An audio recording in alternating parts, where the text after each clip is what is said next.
Bontang. Jadi saya juga awal-awal di sini awalnya mahasiswa 2019 masuk kuliah. 2020 ibu saya sakit. Jadi sambil kuliah di rumah singgah kanker sambil juga mendampingi ibu saya gitu. Alhamdulillah saya lulus 5 tahun. Baru aja fresh graduate ini ya. Ya. Sedikit sharing untuk kakak-kakak yang dari UNU ya, Universitas Nahdlatul Ulama.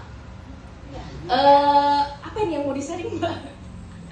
Pentingnya komunikasi dalam proses pendampingan pemulihan pasien kanker.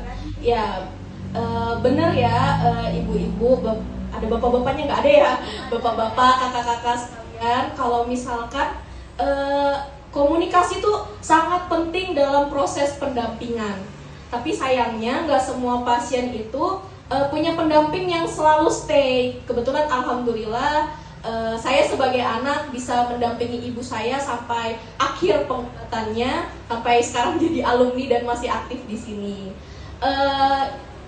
Apa ya yang kalau dari pengalaman saya paling sering terjadi itu adalah bentrok kelahi antara pasien dan pendamping. Bener nggak ini kakak-kakak yang mendampingi sering nggak bentrok sama pasiennya, kelahi sama pasiennya? Nggak tahu pasiennya mau apa, sering nggak kayak gitu?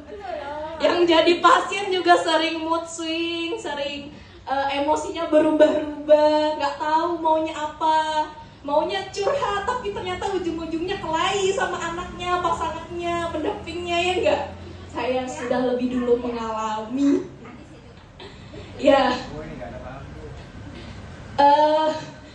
Kalau dari saya sendiri, saya juga bingung gimana karena pasien yang sakit pun juga bingung maunya apa, ya nggak Bu Ibu? Bilangnya susah tidur, bilangnya nggak kepikiran, padahal kepikiran, ya nggak?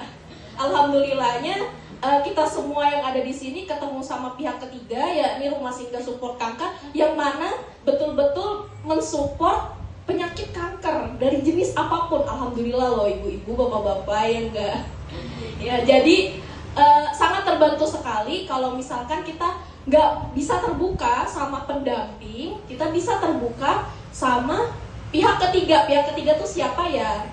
Yang mendampingi di sini dari pihak rumah singgah. Kadang kan ya mau curhat sama anak, sama pasangan, suami, istri, ujung-ujungnya bingung, nggak ketemu jalan keluarnya, ya kan? Karena rasa entah ya apa ya yang bikin, iya, yang bikin dalam hati tuh unek-unek nggak bisa keluar gitu. Nggak mau cerita, ujung-ujungnya kelahi juga gitu. Pendem aja gitu. Jangan kayak gitu ya ibu-ibu, bapak-bapak. Pendampingnya juga harus paham sama kondisi pasiennya. Kenapa? Karena pengobatan itu pertama kita udah keluar daerah buat berobat, ya kan?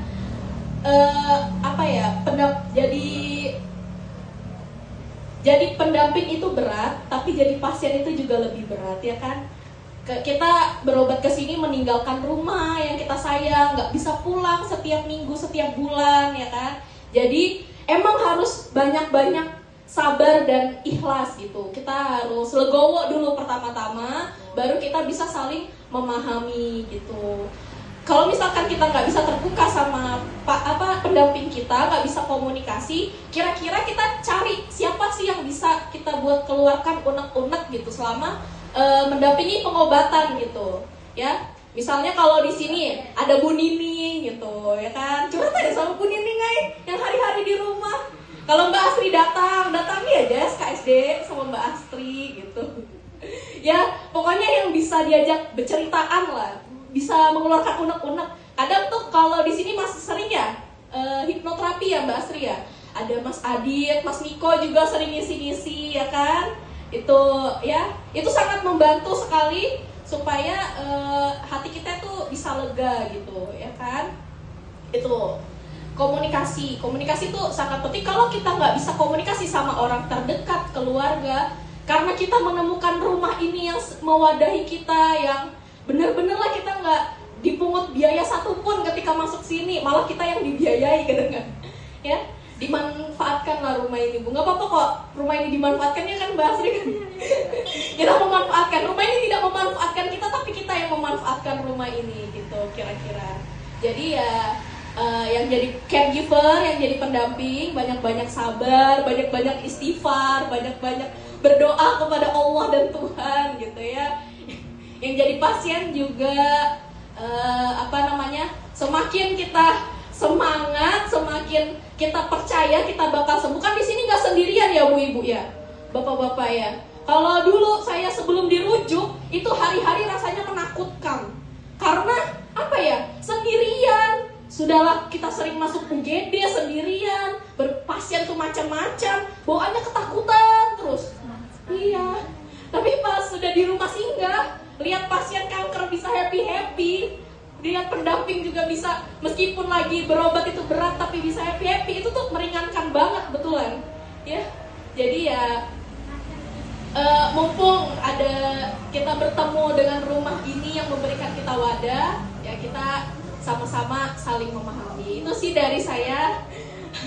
Ya udah, sekian dari saya. Terima kasih banyak. Wassalamualaikum warahmatullahi wabarakatuh.